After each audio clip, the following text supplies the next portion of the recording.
ودخل معه السجن فتيان قال أحدهما إني أراني أعصر خمرا وقال الآخر إني أراني أحمل فوق رأسي خبزا تأكل الطير منه نبئنا بتأويله إنا نراك من المحسنين قال لا يأتيكما طعام ترزقانه إلا نبأتكما بتأويله قبل أن يأتيكما ذلكما مما علمني ربي إني تركت ملة قوم لا يؤمنون بالله وهم بالآخرة هم كافرون سبحانك لا علم لنا إلا ما علمتنا إنك أنت العليم الحكيم الحمد لله والصلاة والسلام على رسول الله আল্লাহর প্রশংসা দিয়ে শুরু করছি। আমরা আল্লাহর দয়ায়, আল্লাহর ইচ্ছায় আমরা ওনাকে স্মরণ করতে পারছি। আল্লাহ বলেন যে ওয়ালা ইয়াযকুরুনা ইল্লা আইয়াশা আল্লাহ, আল্লাহকে স্মরণ কেউ করতে পারে না যদি না আল্লাহ চান। আল্লাহ চেয়েছেন, তাই আমরা ওনাকে স্মরণ করছি। আল্লাহ আমাদের এই মজলিসকে কবুল করুক। আপনারা তো মাশাআল্লাহ বাংলা ইংলিশ দুইটাতেই আসছেন অনেকে। এখন আমরা বাংলার কোন জায়গায় ছিলাম কে বলতে পারবে?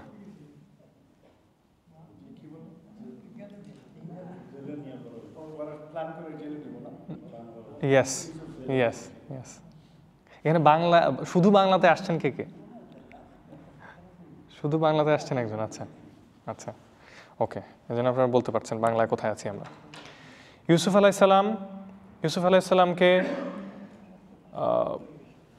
ওই যে ওই মহিলাদের ওই স্ক্যান্ডালাস ওই ঘটনার কারণে তখন সিদ্ধান্ত নেওয়া হলো যে তাকে জেলে দেওয়া হবে। তো জেলে দেওয়া হলো। এখন সেই জেল থেকে আজকে আমাদের ঘটনা শুরু। জি, আয়াত হচ্ছে 36 নম্বর আয়াত থেকে শুরু আজকে আমাদের। 36 আমরা 35 আয়াত পর্যন্ত আগের দিন করেছি। আজকে 36 আয়াত থেকে শুরু। 35 আয়াতে বলা হচ্ছে যে সুম্মা বাদা লাহুম মিন বা'দি মা রাআউল আয়াত লা ইয়াসজুনুন্নাহু হাত্তা হিন। ওই মন্ত্রী মিনিস্টার অফিসাররা দেখলো যে এখন তারা সব আলামত দেখে সিদ্ধান্ত নিল যে এখন ইউসুফকে কিছু সময়ের জন্য বন্দি করে রাখাটাই এখন সবচেয়ে সেফ, সবচেয়ে ভালো। তারপর ওয়া দাখালা মাআহু সিজনা ফাতায়ান, আল্লাহ বলছে যে ইউসুফ আলাইহিস সালামের সাথে এই জেলখানায় আরও 2 জন যুবক প্রবেশ করলো, যুবক ঢুকলো। মুফাসসিররা বলেন যে এই 2 জন হলো তাদেরকে, যেই মামলার আসামি তারা, সেটা হলো যে তাদেরকে রাজাকে হত্যা করার অ্যাকুজেশন দিয়ে মামলা দিয়ে তাদেরকে জেলে পাঠানো হয়েছে। এই 2 জন যুবক তার সাথে ঢুকলো। তারপর আল্লাহ বলছেন ক্বালা আহাদুহুমা ইন্নী আরানি আ'সিরু খামরা। তাদের একজন বলছে ইউসুফ আলাইহিস সালামকে যে আমি নিজেকে দেখছি যে আমি আ'সিরু খামরান, আমি মদ বানাচ্ছি।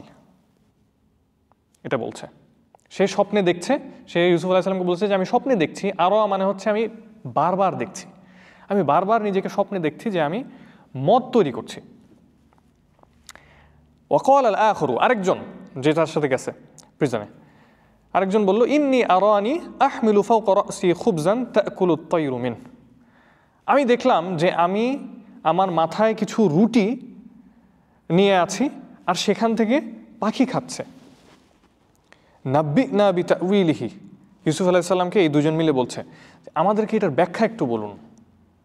ইন্না নারাকা মিনাল মুহসিনিন, আমরা আপনাকে একজন মুহসিনদের মধ্যে দেখছি। আপনি একজন মুহসিন মানুষ। মুহসিন মানুষ মানে কি? নেককার মানুষ, ভালো মানুষ।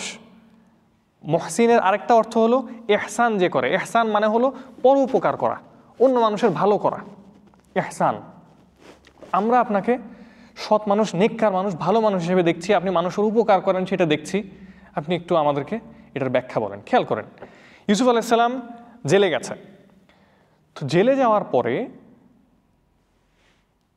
সে কোথায় মনে করেন যে মন খারাপ, মন মেজাজ খারাপ হয়ে থাকার কথা, সে কীরকম একটা হাই স্পিরিচুয়াল স্টেটে আছে এবং সেখানে সে সবার উপকার করছে, কারো উপকার লাগলে উপকার করছে, এবং তার নিশ্চয়ই সে নামাজ কালাম ধ্যান আধ্যাত্মিকতা এগুলো মেনটেন করছে, যেই কারণে তার যে দুইজন সঙ্গী তারা দেখার সাথে সাথেই তাকে আইডেন্টিফাই করতে পারলো যে এই ব্যক্তিটা অন্য আরও 10টা আসামির মতো না, এই ব্যক্তিটা ডিফারেন্ট, সে এখানে অন্যদের মতো না, সেটা পরহেজগার লোক এবং মানুষের উপকারও করছে। তার মানে ইউসুফ আলাইহিস সালামের যে চরিত্র, এই চরিত্রটা উনি যে সব জায়গায় মেনটেন করছে, যখন সে ভালো আছে, সম্মানিত অবস্থায় আছে আজিজের বাসায়, মানে মন্ত্রীর বাসায়, সেখানেও সে তার সৎ চরিত্র প্রকাশ পেল সেখানে, এমনকি এখানে যেখানে তাকে জেলে ভরা হলো, এই জেলে পর্যন্ত তার যে পরোপকারী স্বভাব বা সৎ চরিত্র, আধ্যাত্মিকতা, এই সব কিছু সে একই লেভেলে মেনটেন করছে। তো আমাদের এখান থেকে শিখার যেটা আছে যে আমরা আল্লাহর উপর বিশ্বাস যখন আমাদের থাকবে, আমরা যখন আল্লাহর প্রিয় বান্দা হওয়ার চেষ্টা করব, আমাদের আশেপাশে যে অবস্থায় থাকুক না কেন, আজকে এখানে একটু ভালো আছি তাই আল্লাহর ইবাদত সুন্দরভাবে করছি, ভালোভাবে করছি, মানুষের উপকার করছি।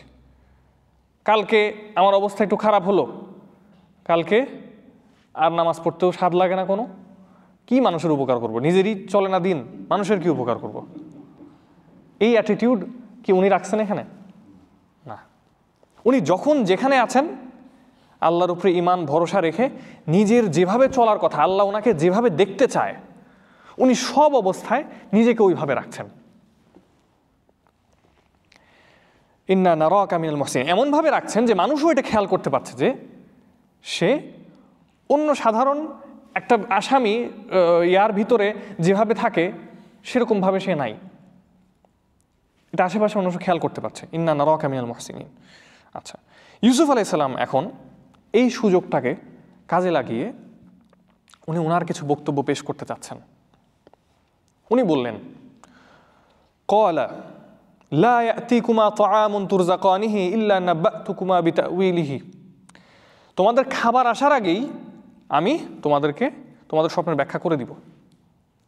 এই পরের বেলার খাবার হয়তো আধা ঘন্টা পরে, 1 ঘন্টা পরে, খাবার আসার আগেই আমি তোমাদের ব্যাখ্যা করে দিব।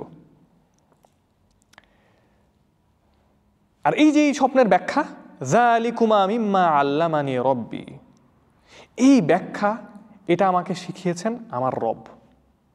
উনি এই সুযোগটাকে কাজে লাগাচ্ছে দাওয়াতি কাজ করার জন্য, এবং দাওয়াতি কাজ করার জন্য সুযোগটাকে যে কাজে লাগাচ্ছে, কাজে লাগানোর মধ্যে সে সামনের ব্যক্তিটা যাতে বিরক্ত না হয়। আমি 2 মিনিট কথা বলতে পারি বলে 2 ঘন্টা যাতে কথা বলে ফেলতেছি, মানুষটা বিরক্ত হচ্ছে কিনা এটা খেয়াল না করে, এমনটা যাতে না হয়, তাকে আশ্বস্ত করলো যে আমি তোমার স্বপ্নের ব্যাখ্যা দিতে পারবো এবং আমি জানি কি ব্যাখ্যা করতে হয়, তোমার এই খাবার আসার আগেই করে ফেলবো, তুমি চিন্তা করো না। এবং এই সুযোগটাকে কাজে লেগে সে বলছে যে ব্যাখ্যা আমি করব, আর এই ব্যাখ্যা আমাকে শিখিয়েছেন কে, এটা দিয়ে উনি আল্লাহর দিকে দাওয়াত দেওয়ার কথা শুরু করবেন। দাওয়াত দেওয়া এইভাবে শুরু করছেন না উনি যে ব্যাখ্যা তো করবো, কিন্তু তোমাদের যে হাল সুরত দেখতেছি, দেখলাম তো কয়েকদিন, আল্লাহ বিল্লাহ কিচ্ছু নাই তোমাদের, এভাবে কথা শুরু করছে না উনি। অথবা সরাসরি তাদের বিশ্বাসকে আঘাত করে কথা শুরু করছে না, তাদের শিরক কুফর এসব বিশ্বাসকে আঘাত করে শুরু করছে না, বরং কথাটা শুরু করছে নিজের থেকে, যে তোমরা আমাকে ভালো মনে করছো, তোমরা আমাকে মনে করছো যে আমার আধ্যাত্মিকতা চর্চা করি আমি, এটা মনে করছো। তো আমার বিষয় যেটা তোমরা দেখছো, এইটার আসলে মূল উৎসটা কোথায় সেটা আমি তোমাদেরকে বলছি। এটা আসলে আমাকে আমার মালিক, আমার রব আমাকে শিখিয়েছেন, সেটা দিয়ে এখন রবকে কি ব্যাপার, আমার বিশ্বাস কি, সেটা উনি টানছেন। তারপর বলছেন, ইন্নী তারাকতু মিল্লাতা কওমিন লা ইউমিনুনা বিল্লাহ ওয়া হুম বিল আখিরাতি হুম কাফিরুন, আমি একদল মানুষকে রেখে আসছি, আমি একটা জাতিকে ত্যাগ করে আসছি যারা আল্লাহতে বিশ্বাস করে না। মানে এই যে মিশরের যে জাতি রেখে আসছে বাইরে, কিপ্তি জাতি, এবং ওনাদের কানানে যেখানে উনি বড় হয়েছেন ওইখানেও মুশরিক মানুষ ছিল। তো সে বলছেন যে আমি এমন একটা মিল্লাত মানে হলো এমন একটা গ্রুপ অফ পিপল যাদেরকে ইউনাইট করে একটা বিলিফ সিস্টেম। আমি এমন একটা মিল্লাত রেখে আসছি যারা আল্লাহতে বিশ্বাস করে না এবং ওয়াহুম বিল আখিরাতি হুম কাফিরুন, এবং তারা আখেরাত বলে যে একটা জিনিস আছে, বিচার আছে, শাস্তি আছে, প্রতিদান আছে, ভালো কাজ করলে সওয়াব পাওয়া যায়, এগুলোও তারা বিশ্বাস করে না। আমি এই কমটাকে রেখে আসছি এবং আমি কি করছি, ওয়াত্তাবা'তু মিল্লাতা আবাই, সে তার পরিচয় দিচ্ছে। সে যেই দাওয়াতি কাজটা করবে, দাওয়াতি কাজটা করার আগে সে তার ক্রেডেনশিয়ালসটা বলে নিচ্ছে যে সে এগুলো কোত্থেকে শিখেছে এবং তার যে একটা ব্যাকগ্রাউন্ড আছে, সে যে একটা নবীদের বংশের লোক, সেটা সে বলে নিচ্ছে তার দাওয়াতি কাজের ক্রেডিবিলিটি বাড়ানোর জন্য। এবং আমি অনুসরণ করেছি আমার বাপ দাদাদের মিল্লাহ, আমার বাপ দাদাদের জাতি আমি অনুসরণ করেছি। ইব্রাহিম, ইসহাক, ইয়াকুব, তারা নবী ছিলেন, আমি তাদের পদাঙ্ক অনুসরণ করছি। এরপরে উনি বলছেন যে আমরা কি করি, আমাদের বৈশিষ্ট্য কি। আমি এমন একটা কম রেখে আসছি যারা আল্লাহতে বিশ্বাস করে না এবং আখিরাতে বিশ্বাস করে না, এবং আমার বাপ দাদারা আমাদের নিয়ম হচ্ছে যে আমরা আল্লাহর সাথে কাউকে শরিক করতে পারি না। আমাদের নিয়মে নাই যে আমরা আল্লাহর সাথে শরিক করবো। মা কানা লানা আন নুশরিকা বিল্লাহি মিন শাই, কোনো কিছু আমরা শরিক করি না আল্লাহর সাথে, কোনো কিছু না। অনেক ধর্ম আছে যারা আল্লাহতে মানে, কিন্তু তারা আল্লাহর পাশাপাশি তারা বিভিন্ন মানুষকেও বিভিন্ন ক্ষমতার অধিকারী মনে করে। হিন্দু ধর্মে আছে তারা আল্লাহকে তাদেরও ভগবান বলে, একটা সুপ্রিম একটা খোদা আছে, কিন্তু সেটার পাশাপাশি তাদের সরস্বতী, কালী, অনেক কিছু আছে। তো সে এটা স্পষ্ট করে ব্যাখ্যা করছে যে আমরা আল্লাহ ছাড়া আর কাউকে মানি না। আল্লাহর কনসেপ্টটা কিন্তু তাদের মধ্যেও আছে, সে যাদের সাথে কথা বলছে তাদের মধ্যেও আল্লাহর কনসেপ্টটা আছে, কিন্তু আল্লাহর সাথে অন্য কাউকে শিরক করার ব্যাপারটা মুশরিকদের মধ্যে থাকে। তো সে বলছে যে আমাদের ব্যাপারটা হলো আমরা এবং আমাদের বাপদাদা আমরা আল্লাহর সাথে কোনো কিছুকে শিরক করি না, এবং এই যে শিরক যে করি না, যালিকা মিন ফাদলিল্লাহি আলাইনা, এই শিরক করি না এবং আমি যে এটা অনুসরণ করতে পারছি, এরকম একটা ধর্মের উপর আমি আছি, আমার বাপ দাদারা আছে, এটা হচ্ছে আল্লাহর বিশেষ অনুগ্রহ আমাদের উপর। ওয়া আলান নাস, এবং মানুষের উপরও এটা আল্লাহর বিশেষ অনুগ্রহ। ওয়ালাকিন্না আকসারান নাসি লা ইয়ালামুন, লা ইয়াশকুরুন, কিন্তু বেশিরভাগ মানুষ কৃতজ্ঞ নয়। লা ইয়াশকুরুন, খেয়াল করুন, উনি জেলে আছেন, কতদিন থাকবেন উনি জানেন না। এই সময়ও উনি আল্লাহর অনুগ্রহ স্মরণ করছেন। কোন অনুগ্রহ? বিশ্বাসের অনুগ্রহ। আল্লাহ যে তার একত্ববাদের উপরে ওনাকে রেখেছেন, ওনার বাপ দাদাদেরকে রেখেছেন, ওনার পরিবারকে রেখেছেন, এবং ওই বিশ্বাসটা যে তার মনে আছে, এটাই অনেক বড় অনুগ্রহ, এবং এই অনুগ্রহটা উনি স্মরণ করে আছেন। উনি এটা বলছে না যে আরে জানো, ওই গল্প করছে না, আরে জানো আমি তো ভালোই ছিলাম, কিন্তু আমাকে এই অপবাদ দিয়ে এখানে জেলে আনছে, এই করে, এগুলো গল্প উনি করছে না। উনি গল্প করছে আল্লাহর অনুগ্রহর, এবং কোন অনুগ্রহর? যেটা আমরা জন্মসূত্রে পেয়ে বসে আছি, সেটার মর্যাদা কতটুকু উপলব্ধি করছি জানি না, সেটাকে অনুগ্রহ হিসেবে, যে আমাদের উপর অনুগ্রহ, মানুষের উপরে অনুগ্রহ, সেটা বললেন। কিন্তু বেশিরভাগ মানুষ সেই অনুগ্রহের কৃতজ্ঞ হয় না। এই ইন্ট্রোডাকশন দেওয়ার পরে ইউসুফ আলাইহিস সালাম বলছেন, ইয়া সাহিবাই সিজনি, হে আমার সঙ্গীরা, হে আমার এই হাজতের সঙ্গীরা। সঙ্গী, সাহিব বলে ডাকছেন তাদেরকে, ক্লোজ হয়ে ডাকছেন তাদেরকে, ইয়া সাহিবাই সিজনি। তাদেরকে প্রশ্ন করছেন, আরবাবুম মুতাফাররিকুনা খায়রুন আমিল্লাহুল ওয়াহিদুল কাহ্হার। আচ্ছা তোমরাই বলো তো, অনেকগুলা মালিক, অনেকগুলা রব থাকা, অনেকগুলা মালিক থাকা, যারা মুতাফাররিক, যারা একে অপরের থেকে আলাদা, যাদের মধ্যে দ্বন্দ্ব থাকতে পারে, এটা ভালো, নাকি একটা মহাপ্রতাপশালী আল কাহ্হার, আমিল্লাহুল ওয়াহিদুল কাহ্হার, একজন মহাপ্রতাপশালী একজন খোদা থাকা ভালো, আল্লাহ থাকা ভালো? তোমরাই বলো। এবং যেই শব্দটা উনি ব্যবহার করলেন, আরবাব, রব, এই রব শব্দটা আপনারা যদি খেয়াল করে থাকেন, রব শব্দটা এখানে সামনে আসে, সামনে, পিছনে হয়তো আপনারা খেয়াল করেননি, সামনে আসবে যে দাস দাসীর যারা মালিক থাকে তাদেরকেও রব বলে। দাস দাসীর যারা মালিক থাকে তাদেরকেও রব বলে। মানে মনে করেন যে যে যার খাদেম হিসাবে কাজ করছে, ওই যে মালিক আছে যার, ওকেও রব বলে। তো এরা কিন্তু যারা আসছে এরা ওই দাস শ্রেণী, কর্মচারী শ্রেণীর লোক। ইউসুফ আলাইহিস সালাম নিজেও এই শ্রেণীরই লোক, একই শ্রেণীর লোক, একই ধরনের হাজতে আছে। তাকে জিজ্ঞাসা করছে, আচ্ছা তুমি একটু তুমি বলো, তাদের সাইকোলজিতে তাকে জিজ্ঞাসা করছে যে অনেকগুলা মালিক থাকা, মনে করো তুমি দাস, তোমার অনেকগুলা মালিক, সেটা কি ভালো? ও এটা বলবে, ও ওটা বলবে, ওকেও খুশি রাখা লাগবে, ওকেও খুশি রাখা লাগবে, ওকেও খুশি রাখা লাগবে, এটা ভালো? নাকি একজন মহাপ্রতাপশালী, উনি যা বলবে সেটাই হবে, এরকম একজন আল্লাহ থাকা ভালো? তোমরা একটু চিন্তা করো তো। এবং ওরা দাসী হওয়া, দাস হওয়ার কারণে তারা এটা বুঝতে পারবে ভালো, এটা তাদেরকে বলছেন। তারপর বলছেন মা তা'বুদুনা মিন দুনিহি, এবং তারপরে তারা সরাসরি বলছেন, প্রথমে নিজের কথা বলে যে আমি এটা বিশ্বাস করি, আমার বাপদাদারা এটা বিশ্বাস করে, সরাসরি তাদের বিশ্বাসটাকে আঘাত না করে বলছিলেন, বা সেটা ভুল সেটা না করে বলছিলেন। এরপরে ইন্ট্রোডাকশন দেওয়ার পরে মায়া ভরে তাদেরকে যখন ডাকলো, ইয়া সাহিবা ইসজিন, আমার সঙ্গীরা, আমার প্রিয় সঙ্গীরা, তারপরে বলছে যে মা তা'বুদুনা মিন দুনিল্লাহ, তোমরা আল্লাহ ছাড়া যার ইবাদত করো, ইল্লা আসমাআন সাম্মাইতুমুহা, এগুলো আসলে কিছু নেই, এগুলো খালি নাম, এগুলো আসলে নাইও। ইল্লা আসমাআন সাম্মাইতুমুহা, এগুলো হচ্ছে কিছু নাম যেগুলো তোমরা নাম দিছো, এগুলো আসলে বাস্তবে নাই। এগুলা ইনিল মা আনজালাল্লাহু বিহা সাম্মাইতুমুহা আনতুম ওয়া আবাউকুম, তোমরা আর তোমার বাপ দাদারা মিলে এগুলো নাম দিয়ে রাখছো, এক জেনারেশন পরে জেনারেশন নাম দিয়ে একজন একজনকে খালি শিখাইছো এই নামগুলো, এগুলো আসলে বাস্তবে নাই। মা আনজালাল্লাহু বিহা মিন সুলতান, আল্লাহ এটার কোনো দলিল কোনো নাজিল করেনি, এটার কোনো ক্ষমতা দেয়নি আল্লাহ কাউকে। ইনিল হুকমু ইল্লা লিল্লাহ, সকল সিদ্ধান্ত, সকল শক্তি, সব কিছু একমাত্র আল্লাহর। আমারা আল্লাহ তা'বুদু ইল্লা ইয়্যাহ, এবং উনি আদেশ করেছেন যে উনি ছাড়া আর কারো যাতে ইবাদত না করা হয়। যালিকা দ্বীনুল কাইয়্যিম ওয়ালাকিন্না আকসারান নাসি লা ইয়ালামুন, এবং এটাই হচ্ছে সঠিক দিন, কিন্তু বেশিরভাগ মানুষ জানে না। উনি ওনার দাওয়াতের মেসেজ দিয়ে দিল। উনি ওনার দাওয়াতের মেসেজটা কিভাবে দিল? প্রথমে ওনার চরিত্র দিয়ে মুগ্ধ করার কারণে তারা নিজেরাই তার কাছে আসলো, একটা উপকারের জন্য, একটা ব্যাখ্যার জন্য। লক্ষ্য করার বিষয় যে প্রথম দাওয়াতি কাজ আমাদের হচ্ছে আমাদের চরিত্র দিয়ে, যে আমরা কেমন আচরণ করি মানুষের সাথে, সেটা দেখে মানুষ নিজেই আগ্রহী হবে আমাদের সাথে ইন্টারঅ্যাক্ট করতে বা আমাদের কাছে কিছু চাইতে।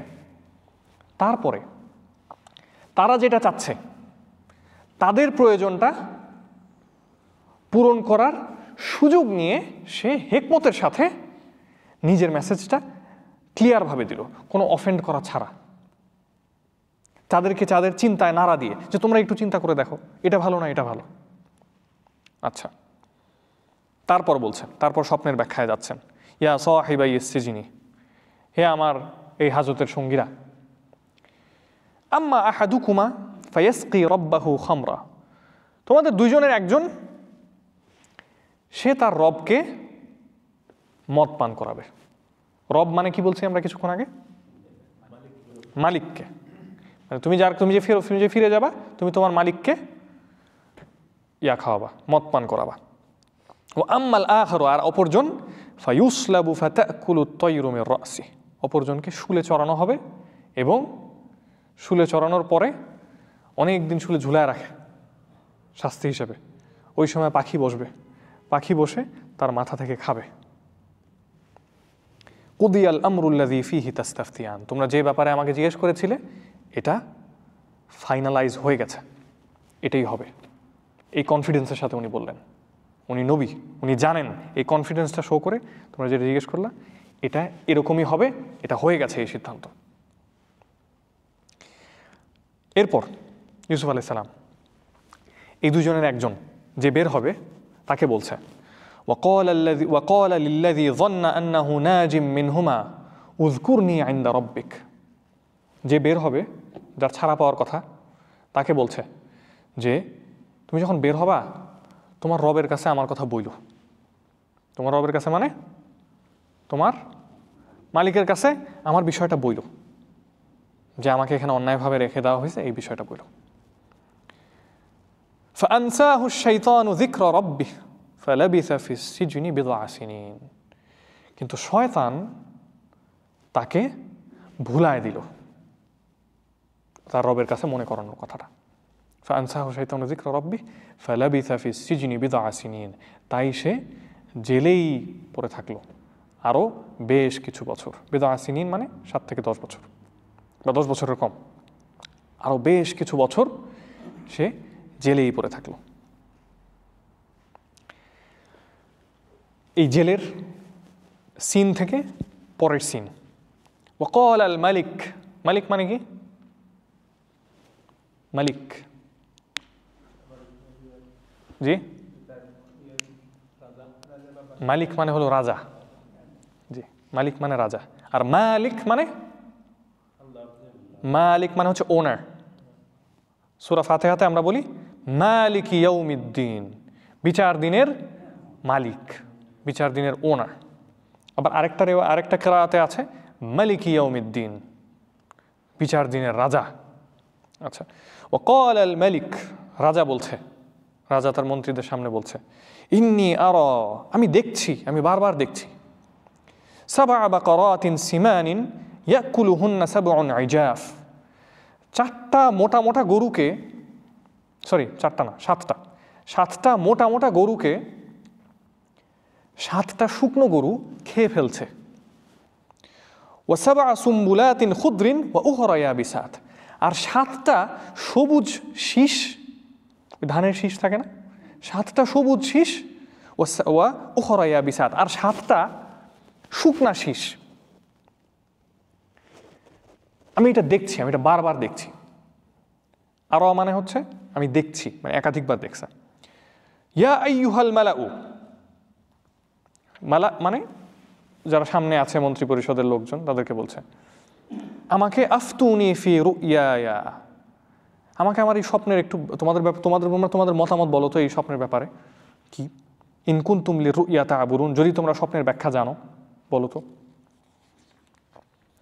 তার মন্ত্রী পরিষদের লোকরা কি বলছে ক্বালু আদগাসু আহলাম এগুলো অনর্থক স্বপ্ন আপনি দেখছেন এটা অনর্থক স্বপ্ন ওয়ামা নাহনু বিতা'উইলিল আহলামি বিআলিমিন আর এমনিও আমরা এসব অনর্থক স্বপ্নের কোনো অর্থ জানি না আমরা আর ওই সময় কে ছিল সেখানে যখন এই মন্ত্রীদের সামনে রাজা এই প্রশ্ন ছুঁড়ে দিল ওই সময় কে ছিল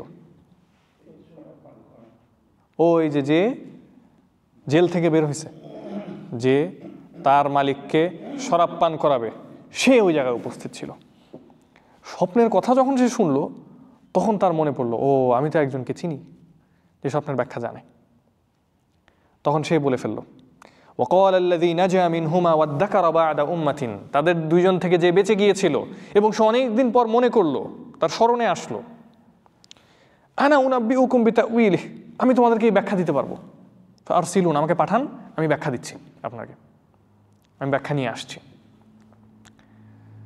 তারপর সে হাজতে গেল হাজতে গিয়ে ইউসুফ আলাইহিস সালামকে কি বলল সরি ইউসুফ ভুলে গেছিলাম অনেকদিন হয়েছে তোমার ব্যাপারটা এরকম বললো না প্রথমে গিয়ে বলল ইউসুফ আইয়ুহাস সিদ্দিক ইউসুফ হে সত্যবাদী ইউসুফ এই স্বপ্নের ব্যাখ্যাটা একটু বলো তো ও যে ভুলে গেছে এতদিন সেটাও সে বললো না অথবা রাজার সামনে যখন তার ইউসুফ আলাইহিস সালামের কথা মনে হইল তখনও তার মনে হলো না যে ইউসুফের ব্যাপারটা একটু বলি যে আমার একটা সঙ্গী ছিল সে এরকম অন্যায়ভাবে তাকে ধরে রাখা হয়েছে সেটাও সে বলে নাই রাজার সামনে তো বলেই নাই মনে করার পরও বলে নাই ইউসুফ আলাইহিস সালামের কথা ইউসুফ আলাইহিস সালামের সামনেও যখন আসলো কোনো সরি কিছু নাই সরাসরি কি প্রয়োজন সেখানে চলে গেল ইউসুফ আইয়ুহাস সিদ্দিক আফতিনা ফি সাব'i বাকারাতিন সিমানিন ইয়াকুলুহুন্না সাব'উন ইজাফ আমাদেরকে এই ব্যাপারটা বলো তো যে 7টা মোটা গরুকে 7টা চিকন গরু খেয়ে ফেলছে 7টা সবুজ শীষ 7টা শুকনা শীষ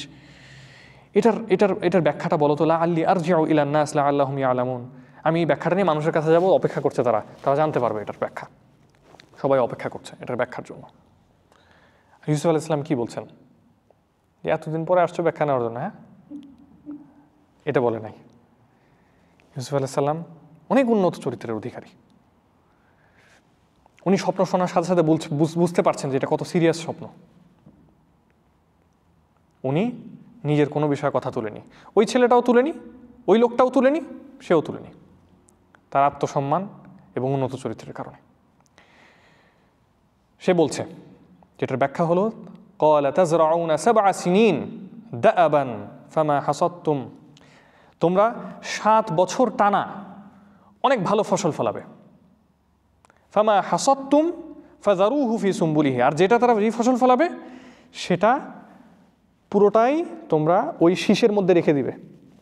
মানে শীষ ভাঙা চাউল টাউল ওগুলা বের করার দরকার নাই, ওই শীষের মধ্যেই ফসলগুলো রেখে দিবে, শস্যগুলো রেখে দিবে, শুধু ততটুকু ছাড়া যতটুকু তোমাদের খাবারের প্রয়োজন।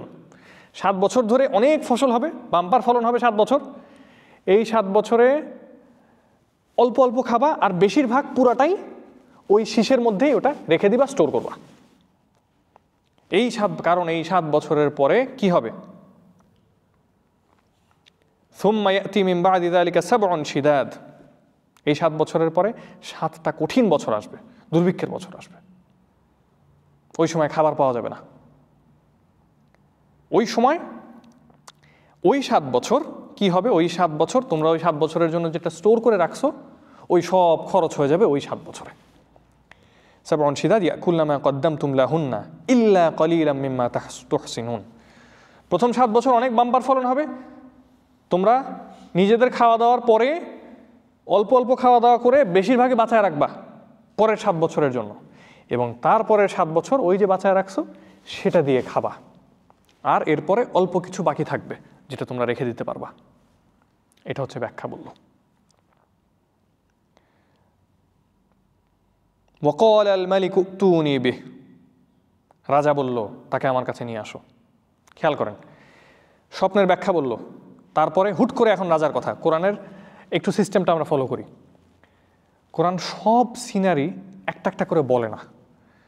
হ্যাঁ, সে স্বপ্নের ব্যাখ্যা করলো, তারপর সেই স্বপ্নের ব্যাখ্যা শুনে এই ছেলেটা, এই লোকটা গিয়ে রাজাকে স্বপ্ন বলল, তারপর রাজা সেই স্বপ্ন শুনে তারপর রাজা বলল যে ওকে আমার কাছে নিয়ে আসো। এভাবে কোরআন বলে না। কোরআন খুব কাট করে বলে, যেটা বোঝা যায় ওটা নিয়ে আর বলে না কিছু, আর যা বলে সেটা নিশ্চয়ই গুরুত্বপূর্ণ এই জন্য বলে।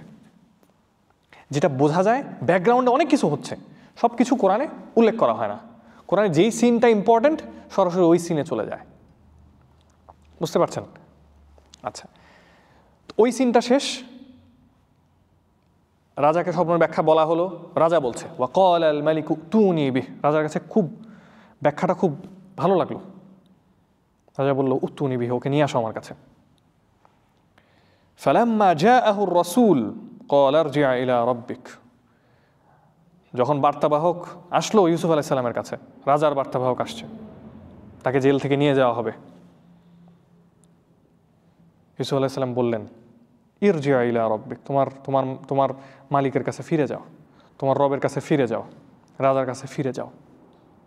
ফাসআলহু মা বালুন নিসওয়াতিল্লাতী কাত্তা'না আইদিয়াহুন, ওই মহিলাদের ব্যাপারটা কি, ওই মহিলাদের ব্যাপারগুলো কি যারা তাদের হাত কেটে ফেলেছিল।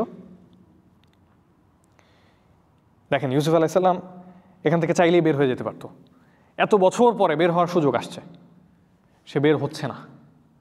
তার প্রথম চাওয়া হচ্ছে যে তাকে তার চরিত্রের ব্যাপারে যেই কথাগুলো বলা হয়েছে সেটার ব্যাপারে একটা সুরাহা হওয়ার আগে, সেটার ব্যাপারে তাকে একটা সাফাই দেওয়ার আগে উনি বের হবেন না। ওনার কাছে ওই সাফাইটা জরুরি বেশি এই জেল থেকে মুক্ত হওয়ার থেকে। এবং সেটা চাওয়ার ক্ষেত্রে ওনার ভাষাটা খেয়াল করেন, উনি এটা বলে নাই যে রাজাকে যা বলো এই যে এই মন্ত্রীর স্ত্রী আমাকে যে চক্রান্ত করছে, মন্ত্রীর স্ত্রী আমার সাথে যা করলো, এটা বলেনি। উনি কারো নাম ধরে আঘাত করতে চায়নি, কারো সম্মানে আঘাত করতে চায়নি। উনি শুধু ইঙ্গিতে বলেছেন যে যারা হাত কেটে ফেলেছিল তাদের ব্যাপারটা কি সেটা যাতে খোঁজ নেওয়া হয়। নিজের তার সাফাইটাও হবে, তাকে বেকসুর খালাস দেওয়া হবে, কিন্তু উনি কারো গায়ে কালি মাখতে চাচ্ছেন না, উনি কাউকে অসম্মানিত করতে চাচ্ছেন না নাম ধরে। অনেক সময় আমাদের প্রয়োজন হয় কোনো একটা নেগেটিভ জিনিস বলার, কিন্তু সেটা বলারও অনেক ধরন আছে। রাগের চোটে মানুষের নাম টাম নিয়েও বলা যায়, আবার কারো নাম না নিয়ে, কখনো নাম গোপন করে, অথবা নাম নিতে হলেও সম্মানজনকভাবে একটু অন্যভাবে ব্যাখ্যা করে, অ্যাভয়েড করে, যাতে কারো ব্যাপারে সরাসরি মন্দ কিছু না বলা হয়, ওভাবেও বলা যায়। ইউসুফ আলাইহিস সালাম ওভাবে বলছেন, ওয়াল্লাতী কাত্তা'না আইদিয়াহুন ইন্না রাব্বী বিকাইদিহিন্না আলীম। ওই মহিলাদের যে পরিকল্পনা ছিল, যে চক্রান্ত ছিল, সেটার ব্যাপারে আমার রব ভালো করে জানেন। রাজাকে গিয়ে জিজ্ঞেস করো এই ব্যাপারটা কি। আচ্ছা, এখন রাজা কি করলেন? রাজা এই মহিলাদের ডেকে পাঠালেন। মহিলাদের ডেকে পাঠিয়ে তারপর সব কিছু খোঁজ টোজ নিয়ে জিজ্ঞাসা করলেন, মা খাতবুকুন্না ইয রাওয়াত্তুন্না ইউসুফা আন নাফসি। তোমাদের ব্যাপারটা কি বলো তো, যখন তোমরা ইউসুফকে প্ররোচনা দিয়েছিলে। ইউসুফ আলাইহিস সালাম কিন্তু বলে নাই যে ওই মহিলারা আমাকে প্ররোচনা দিছে। ইউসুফ আলাইহিস সালাম শুধু হিন্ট দিয়ে দিছে, উনি নিজেই সেই হিস্ট্রি ঘেটে বের করে ফেলেছে। কুলনা, মহিলারা বললেন। ওই মহিলাদের মধ্যে কে ছিল? ইয়াও ছিল, আজিজের স্ত্রীও ছিল। মহিলারা বললেন, কুলনা হাশা লিল্লাহি মা আলিমনা আলাইহি মিন সু। যে আল্লাহ পবিত্র, আমরা সুবহানাল্লাহ বলি না আমরা, ওইরকম হাশা লিল্লাহ, ওইটার অর্থ আর কি, ওরকম অর্থ কাছাকাছি। তো আমরা তার ব্যাপারে খারাপ কিছু শুনিনি আমরা কখনো। ইউসুফের ব্যাপারে আমরা কোনো খারাপ কিছু শুনি নাই। সুবহানাল্লাহ, তার ব্যাপারে কোনো খারাপ কিছু শুনিনি। ক্বালাত ইমরাআতুল আজিজ, আজিজের স্ত্রী বলল, আল আনা হাসহাসাল হক, এখন সত্য বেরিয়ে এসেছে। আনা রাওয়াত্তুহু আন নাফসি ওয়া ইন্নাহু লামিনাস সাদিকিন। আমি তাকে প্ররোচনা দিয়েছিলাম, আর সে নিশ্চয়ই সত্যবাদী, সে কখনো কোনো মিথ্যা কথা বলেনি। যালিকা লিয়া'লামা আন্নী লাম আখুনহু বিল গায়ব। এবং এটা আমি এই জন্য বলে দিচ্ছি, সে সবার সামনে স্বীকার করছে নিজের দোষ এবং ইউসুফের সত্যতা স্বীকার করছে। স্বীকার করে বলছে যে, এবং এটা এজন্য, এটা যাতে আমার স্বামী জেনে রাখে, যালিকা লিয়া'লামা আন্নী লাম আখুনহু বিল গায়ব, যে আমি তার খেয়ানত করিনি তার অনুপস্থিতিতে। হ্যাঁ, আমি চেয়েছিলাম করতে, কিন্তু আমি করিনি, সেটা সে স্বীকার করে ফেললো সবার সামনে। ওয়া আন্নাল্লাহা লা ইয়াহদি কাইদাল খাইনিন, এবং আল্লাহ যারা খেয়ানতকারী তাদের চক্রান্ত কখনোই সফল করে না, এটা সে স্বীকার করছে। মুফাসসিররা বলেন যে এই পর্যায়ে সম্ভবত এই যে আজিজের স্ত্রীর কিছুটা চেঞ্জ হয়েছে, তার মধ্যে ঈমানের আলো গিয়েছে, তার কিছুটা পরিবর্তন হয়েছে, এবং সে নিজের দোষ স্বীকার করার পরে এটা বলছে, ওয়ামা উবাররিউ নাফসি, আমি আমার নিজের নফসকে দোষমুক্ত দাবি করি না। ইন্নান নাফসা লাআম্মারাতুম বিসসু, কারণ মানুষের নফস সব সময় মন্দ কাজের আদেশ দিয়ে থাকে, সব সময়। আম্মারা মানে হচ্ছে বারবার আদেশ করে, সব সময় মন্দ কাজের আদেশ করে। ইল্লা মা রহিমা রব্বি, শুধু ততক্ষণ ছাড়া যতক্ষণ আমার রব রহম করছে, যতক্ষণ আল্লাহ রহমতের চাদরে ঢেকে রাখে, ততক্ষণ ছাড়া কন্টিনিউয়াস আমাদের নাফস আমাদেরকে মন্দ কাজের আদেশ দিতে থাকে, শুধু ওই সময়টুকু ছাড়া।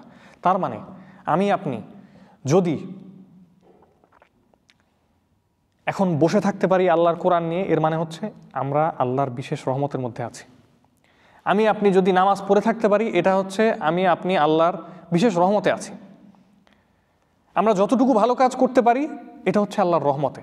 আর বাকি আমাদের ডিফল্ট স্টেট হচ্ছে যে সব সময় আমাদের গুনার প্ররোচনা থাকে, সব সময়। এটা হচ্ছে নাফসের ডিফল্ট স্টেট। ইন্না রব্বি গফুরুর রহিম, নিশ্চয়ই আমার রব অনেক ক্ষমাশীল এবং অনেক দয়ালু। গুনার পরে উনি ক্ষমা করে দেন, গুনাহ ছাড়া অন্য সময় উনি গুনার রহমতের চাদরে ঢেকে রাখেন, নেয়ামত দিতে থাকেন, গুনাহ থেকে বাঁচিয়ে রাখেন, আর গুনাহ হয়ে গেলে গুনাহ ক্ষমা করে দেন। ইন্না রব্বি গফুরুর রহিম।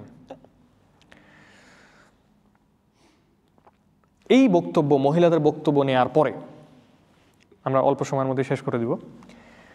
মহিলাদের বক্তব্য নেওয়ার পরে ক্বাল আল মালিক, রাজা বলছে, রাজা খুব ইমপ্রেসড হলো। সে বলছে, উতুনি বিহ, আস্তাখলিসহু লিনাফসি, তাকে আমার কাছে নিয়ে আসো, তাকে আমি এক্সক্লুসিভভাবে আমার নিজের জন্য রাখবো। এমনি শুধু নিয়ে এসে তাকে মুক্ত করে দাও না, এরকম একজন চরিত্রের লোক প্রথমে শুধু যদি বের করে নিয়ে আসতো স্বপ্নের ব্যাখ্যা শোনার পরে, তাহলে বাহ তুমি স্বপ্নের ভালো ব্যাখ্যা দিয়েছো, তোমাকে একটা পুরস্কার দিলাম, এটা হতে পারতো। যখন এই সবার উইটনেস শুনলো সে কতটা চরিত্রবান, এখন রাজা বুঝতে পারলো যে এই লোকটা শুধু যে বিচক্ষণ এমন না, যথেষ্ট চরিত্রবান, ট্রাস্ট করা যায় তাকে। একে আমি আমার বিশেষ সহকারী হিসেবে বা বিশেষভাবে আমার নিজের জন্য তাকে রাখবো। আস্তাখলিসহু লিনাফসি ফালাম্মা কাল্লামাহু ক্বালা ইন্নাকা আল-ইয়াওমা লাদাইনা মাকিনুন আমিন।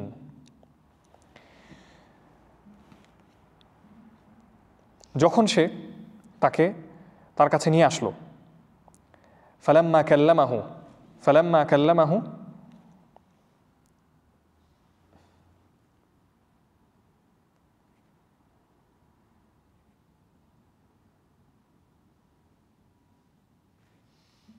একটা শব্দের বাংলা দেখছি আমি, একটু আরবিতে বললে বুঝবেন না, বাংলাটা মনে পড়ছে না। আচ্ছা,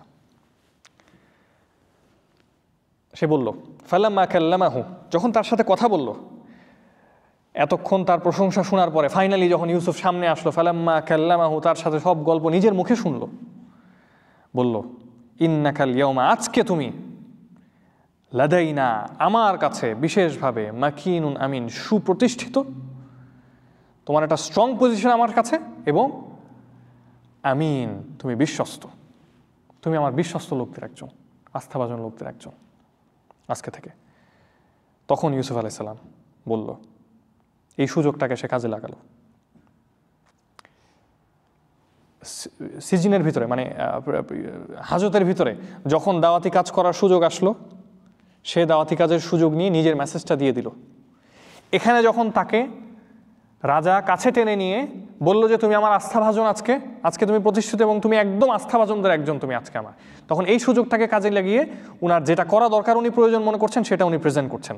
ক্বালা জাআলনি আলা খাযাইনিল আরদ, আমাকে আপনি জমিনের, মানে আপনি আমাকে ধন ভাণ্ডারের দায়িত্বে আপনি আমাকে নিয়োজিত করেন, অর্থ মন্ত্রণালয়ে নিয়োজিত করেন আমাকে, অর্থ খাদ্য মন্ত্রণালয়ে আপনি নিয়োজিত করেন আমাকে। ইন্নী হাফিজুন আলিম, আমি আস্থাভাজন এবং আমি এই বিষয়ে জানি, আমার এই বিষয়ে জ্ঞান আছে। নিজের যোগ্যতা অনেক সময় নিজেই বলতে হয়, কারণ উনি এখানে কারো বাহবা পাওয়া বা কোনো অর্থ সম্পদের লোভে উনি এটা বলছেন না। উনি জানেন যে সামনে 7 বছর কি হবে এই দেশে, তারপরে 7 বছর আরও কঠিন 7 বছর আসছে। যদি সে এই মন্ত্রণালয়ের দায়িত্বটা নিজের হাতে না রাখে, তাহলে এই দেশের মানুষের জন্য যা করা দরকার সেটা ও তার থেকে ভালো অন্য কেউ করতে পারবে না। এই জন্য এই দায়িত্বটা উনি চেয়ে নিলেন। তার মানে মাঝে মাঝে দায়িত্ব চেয়ে নেওয়া যায়, বরং দায়িত্ব যখন আপনি বুঝতে পারছেন যে আপনার থেকে ভালো এই কাজটা কেউ করতে পারবে না এবং না করলে এখানে ক্ষতি হবে, তখন নিজের যোগ্যতা যেটা মুখে বলা দরকার সেটাও বলতে হবে, দায়িত্ব নিজে চেয়েও নিতে হবে। এরপরে আল্লাহ বলছেন ওয়াকাযালিকা মাক্কান্না লিইউসুফ, লাস্টে এই 2 আয়াত বলে আমাদের শেষ। ওয়াকাযালিকা মাক্কান্না লিইউসুফা ফিল আরদি ইয়াতাবাওয়াউ মিনহা হাইথু ইয়াশা, আর এভাবেই আমরা ইউসুফকে জমিনে প্রতিষ্ঠিত করলাম, যে দেশে তিনি যেখানে ইচ্ছা অবস্থান করতে পারেন। এই কথাটা কোথায় আসছিল এই সূরাতে এর আগে, কে বলতে পারবেন? বাংলায় যারা ছিলেন, এভাবেই আমরা ইউসুফকে জমিনে প্রতিষ্ঠিত করলাম, এই কথাটা আগে কোথায় আসছিল?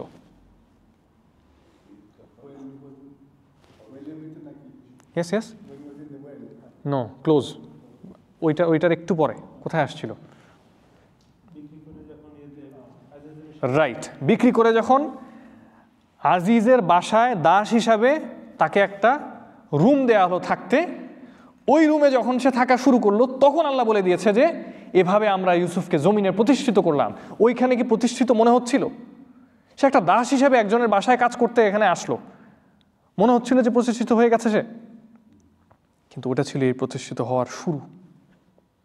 তার জন্য একটা এই এই এই এই আজকে এখন যে সে মন্ত্রী হলো, এই মন্ত্রিত্বর শুরু আজকে হয়নি তার।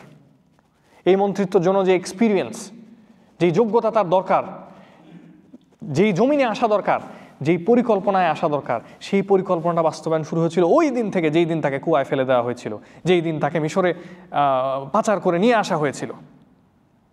সে মনে করছে যে, মানুষ মনে করছে, তার ভাইরা মনে করছে যে তাকে পাচার করে নিয়ে যাওয়া হলো, তাকে বিক্রি করে দিলাম আমরা। ওই ওই ওই ট্রাভেলাররা মনে করছে, ওই কাফেলার লোকরা মনে করছে যে আমরা জিতে গেলাম, আমরা বিক্রি করে দিলাম, দাস হিসেবে বিক্রি করলাম। কিন্তু এখানে যে একজনকে জমিনে প্রতিষ্ঠিত করা হচ্ছে এই জমিনের শাসনের জন্য, কেউ টের পায়নি। আল্লাহ এখানে প্রতিষ্ঠিত করার পরে বলছে যে আমরা জমিনে ইউসুফকে এভাবেই প্রতিষ্ঠিত করে দিলাম, এই কুয়াতে নিক্ষেপ থেকে, এই মন্ত্রীর বাসা থেকে, তারপরে তার সাথে আজিজের স্ত্রীর সেই ঘটনা থেকে, তার বিরুদ্ধে অপবাদ থেকে, তাকে জেলে ভরা থেকে, এইভাবে শুরু করে তাকে জেলে ভরলো। তারপর তাকে ভুলে যাওয়া হলো। সে বলল যে আমাকে একটু মনে করো তোমার রাজার কাছে গিয়ে, ভুলে গেল তাকে। তারপর তাকে বের করে নিয়ে আসা হলো। তারপর সকল মহিলা সাক্ষী দিল যে সে নির্দোষ। ওই সাক্ষী দিল কারা? যারা তার বিরুদ্ধে চক্রান্ত করেছিল। সেই চক্রান্তটাও আল্লাহর পরিকল্পনার অংশ, কারণ সেই চক্রান্ত না হলে আজকে সাক্ষী দিত না। আজকে যদি সাক্ষী না দিত, রাজা এত ইমপ্রেসড হতো না। এভাবেই আমরা যে ইউসুফকে জমিনে প্রতিষ্ঠিত করলাম, সে জমিনে যেখানে ইচ্ছা সেখানে বাস করতে পারে। নুসিবু বিরহমাতিনা মান নাশা, আর আমাদের রহমত আমরা যাকে ইচ্ছা তাকে দিয়ে থাকি, যাকে ইচ্ছা আমরা রহমত দিয়ে থাকি। ওয়ালা নুদিউ আজরাল মুহসিনিন, আর যারা নেককার তাদের প্রতিদান আমরা নষ্ট করি না। যারা নেককার তাদের মনে হতে পারে যে খালি করেই গেলাম মানুষের জন্য, কি পেলাম নেক থেকে, অমুক এটা করে ফেলছে, অমুক সেটা করে ফেলছে। মনে হয় যে অনেক কিছু হারিয়ে ফেলছি আমরা।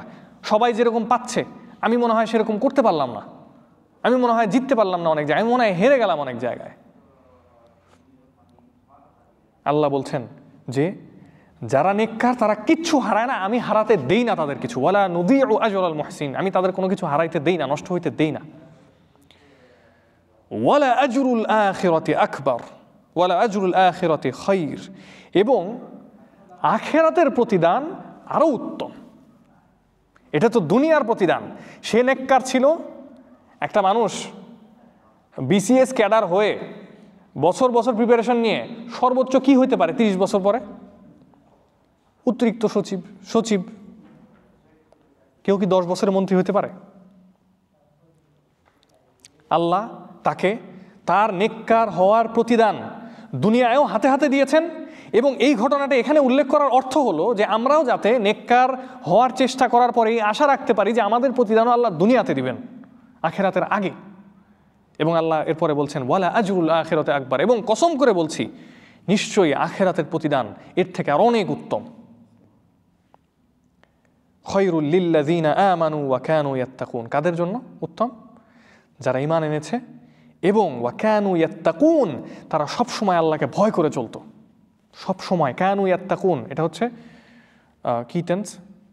প্রেজেন্ট টেন্স, মানে প্রেজেন্ট টেন্স না, মুদারে আর কি, মানে সব সময় তারা এটা করতো। কন্টিনিউয়াস, প্রেজেন্ট কন্টিনিউয়াস, হ্যাঁ পাস্ট কন্টিনিউয়াস। তো তারা সব সময় আল্লাহকে ভয় করে চলতো, তাদের জন্য আখিরাতের প্রতিদান আরো অনেক উত্তম। তার মানে ইউসুফ আলাইহিস সালামকে দুনিয়াতেও আল্লাহ সম্মানিত করেছেন, আখিরাতে এর থেকে অনেক উত্তম প্রতিদান দিবেন। এবং এই গল্প আমাদেরকে শুনিয়ে আমাদেরকে মনে করিয়ে দিচ্ছেন যে নুসিবু বিরহমাতিনা মান নাশা, আমি যাকে ইচ্ছা তাকে আমি দিতে পারি। খালি তাকওয়া দেখায়, খালি তুমি দেখো, তাকওয়াটা খালি প্রদর্শন করে দেখো তুমি বান্দা, আমি দিতে পারি। আল্লাহ আমাদেরকে যা বলছি, যা শুনছি, এটা আমল করার তৌফিক দান করুক। সুবহানাকাল্লাহুম্মা ওয়া বিহামদিকা